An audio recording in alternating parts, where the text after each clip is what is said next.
বাংলাদেশ জামাত ইসলামীর বাংলাদেশ জামাত ইসলামীর যারা কর্মী আছে, মোটামুটি আমরা মাঠে দাওয়াতে কাম করি, ইসলামিক সাহিত্য অধ্যয়ন করি, প্রোগ্রামাতি দাওয়াত হইলে আমরা আই। আমরা এই যে যারা আছি, আমরা মোটামুটি নিজেদের ও টাইপর একটা দল হিসাবে ভাবতাম। সুরা আলী ইমরান 108 নম্বর তাহলে তো কইরা আমাদের দল লোক থাকা চাই।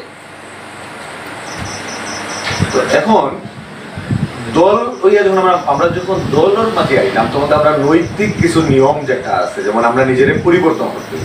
আচ্ছা আমি তো খুলে বললাম আজকে আমরা খেলা 5 ওয়াক্ত নামাজ পড়ছি, কোন চাই স্টার্ট করলাম চাই আলহামদুলিল্লাহ পড়ছি। কে কে পড়ছেন এরা? ভাই এবার সাইড জন আলহামদুলিল্লাহ ও দো গাজা সাইড জন মানুষ আমরা পড়ছি। বই ইসলামিক বই 10 পৃষ্ঠা কে কে পড়ছি আজকে পড়ছি নি 10 পৃষ্ঠা।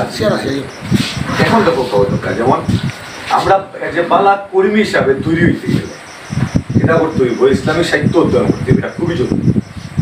ইসলামিক সাহিত্য অধ্যয়ন হলে কিতা হইব, লাভটা কোন জিনিসটা হইব, যে আসলে কোরআনে কোন জিনিসটা কর, হাদিসে কোন জিনিসটা কর।